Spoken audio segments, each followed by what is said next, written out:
ada pertanyaan Zat, yang cukup menggelitik. Ya. Kenapa persoalan Habib ini itu lebih heboh di Indonesia daripada di negara-negara lain, misalkan Timur Tengah atau mungkin tetangga kita di Asia Tenggara, atau mungkin juga di negara-negara Arab gitu kan, yang Timur Tengah kan umum ya, bukan hanya Arab, tapi di negara Arab juga tidak heboh. Afrika dan sebagainya. Kenapa hanya heboh di Indonesia? Iya, ada beberapa sebab saya kira, Pak Herman. Yang paling jelas adalah pasca reformasi itu identitas tiap kelompok itu yang semula ditekan oleh Orde Baru kan seperti menyembur keluar, sehingga ekspresi identitas yang awalnya ditekan itu menjadi terungkap dan tersebar dan bergaung kemana-mana. Itu yang pertama. Yang kedua, juga karena di masa pasca Orde Baru atau tepatnya reformasi ada demokrasi yang membuka kesempatan bagi semua kalangan masyarakat untuk terlibat dalam kontestasi politik dan mengekspresikan pandangan-pandangannya secara lebih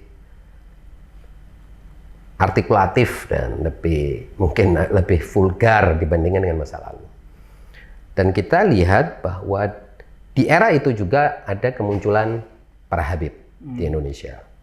Baik, dan ini penelitian sudah cukup banyak, diantaranya penelitian dari Dr.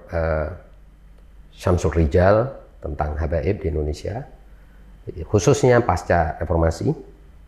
Ada juga penelitian dari Ismail Aji Alatas, profesor dari New York University, tentang juga habib yang berbicara pasca reformasi. Dan sejumlah penelitian lain yang menunjukkan bahwa Habib mendapatkan space atau ruang setelah reformasi itu lebih daripada sebelumnya. Ya saya kira hampir semua kelompok juga mengalami hal yang sama kan. Tapi bedanya habaib itu akhirnya mampu membangun networking dan juga rekoneksi dia dengan Hadramut, menyebabkan dua kekuatan ini bersinergi lah ya, kekuatan habaib di Hadramut dan di Indonesia. Tapi selain itu juga ada sesuatu yang lebih kultural, jadi itu sebab-sebab, atau kita bicara sebab-sebab yang terjadi secara temporer dulu ya, temporer. Selain itu juga munculnya habaib pasca reformasi ini ada dua. Ada habaib yang bergerak dakwah murni, katakanlah gitu ya, tidak terlibat secara politik, tapi ada habib yang masuk ke dalam politik, membangun militansi, mungkin organisasi, dan masuk ke dunia politik secara lebih serius, mengungkapkan pandangan-pandangan politiknya yang keras dan kerap berseberangan dengan pemerintah. Ini tentu yang garis kedua inilah yang akhirnya memunculkan kehebohan di tengah masyarakat. Nah, tadi antum sebut ada faktor kultural, mungkin bisa dijelaskan lebih jauh. Nah, saya mau lanjut juga. Nah, kegaduhan itu kemudian atau keramaian itu kemudian diamplifikasi oleh media sosial.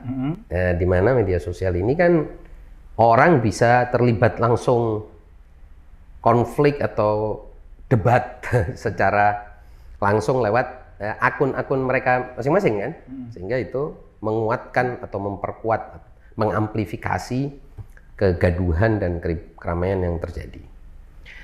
Adapun sebab kultural, saya kira kalau kita baca sejarah Indonesia secara historis, ya, masyarakat Indonesia kan memang selalu mengidolakan kepemimpinan ya, masyarakat yang basisnya bisa dikatakan sebagai masyarakat karismatik yang mengidealisasikan pemimpin karismatik, yang itu artinya harus selalu ada panutan yang diikuti oleh kebanyakan masyarakat ini.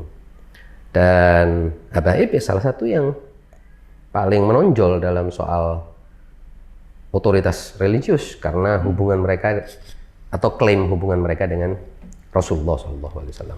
Nah, ini Jadi orang sering sebenarnya, salah paham. Klaim itu tidak selalu jelek ya. Artinya Jadi klaim itu kan sebenarnya, mereka merebut itu ya, bahwa ketersambungan dengan Rasulullah itu mengakibatkan mereka punya otoritas dan legitimasi untuk berbicara atas nama Rasul, atas nama Islam. Dan kalau kita lihat Pak Herman, rata-rata Habib ini kan besar di majelis-majelis yang memang mengagungkan Rasul, seperti majelis Maulid, atau mengagungkan cucu Rasul, Habib-Habib, jadi haul-haul, atau mengajarkan tradisi yang diajarkan oleh cucu-cucu Nabi, Habaib lain, seperti ajaran-ajaran seperti Ratib, Wirdul Latif, dan lain sebagainya, yang itu semua menunjukkan bahwa ruang-ruang yang mereka ciptakan itu adalah ruang-ruang kultural untuk menghubungkan masyarakat umum muslimin dengan Rasulullah.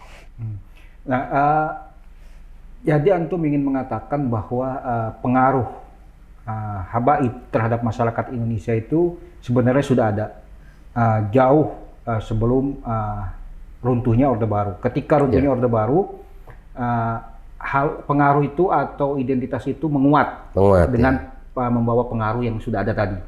Nah, sebenarnya tradisi menghormati Habaib itu apa khas Indonesia sehingga orang begitu mencintai para Habaib, dan faktanya ketika reformasi muncul majelis-majelis pengajian yang dipimpin oleh para Habaib selain Habaib dari garis politik.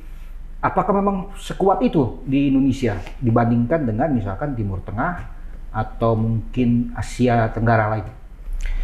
Sebenarnya gini Pak Herman, kalau kita mau melihat fenomena ini secara lebih kultural, sebenarnya penghormatan terhadap ulama, terhadap tokoh, bahkan terhadap leluhur, itu kan ada di masyarakat Timur secara keseluruhan ya. Barangkali juga di masyarakat Barat, tapi di masyarakat Timur penghormatan terhadap leluhur, ketersambungan dengan masa lalu, keinginan untuk bersambung dengan masa lalu itu ada di masyarakat Timur. Di Indonesia juga demikian, terutama di Indonesia juga demikian.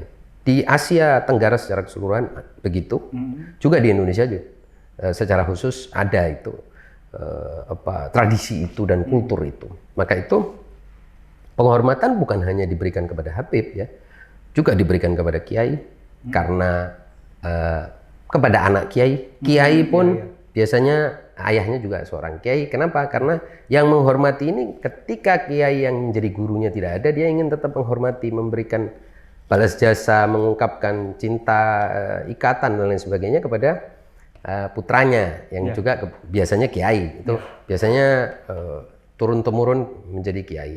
Kiai punya anak Gus biasanya, dan penghormatan itu terus terjalin. Di kalangan Islam tradisional memang itu sangat penting. Sangat kuat ya. Ya, dan tradisi itu tradisi Timur. Nah, ketika mereka orang-orang Timur ini masuk memeluk Islam, kemudian ya secara otomatis berpindahlah itu kepada para ulama, kiai, dan habaib. Nah, bedanya habaib ini kan ada ketersambungan, ada status sebagai keturunan Nabi itu. Jadi di sini ada sesuatu yang berbeda dengan para kiai.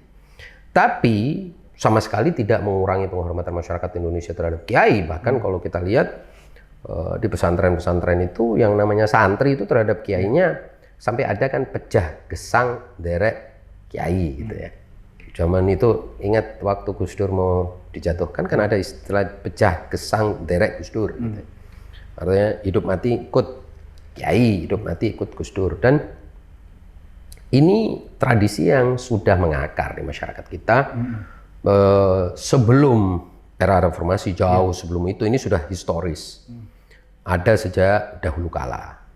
Era reformasi hanya mengamplifikasi. Nah, era reformasi itu yang hal-hal yang sebetulnya sudah ada, mungkin tidak terlihat kecuali oleh komunitas kecil, itu dibesarkan oleh media sosial, sehingga mereka outsider dari komunitas itu melihat apa yang sebelumnya tidak terlihat. Apa yang sebelumnya tersembunyi, katakanlah begitu. Apa yang sebelumnya cuma ada di lingkungan kecil. Nah inilah timbul aksi reaksi yang berbeda ketimbang zaman sebelum itu.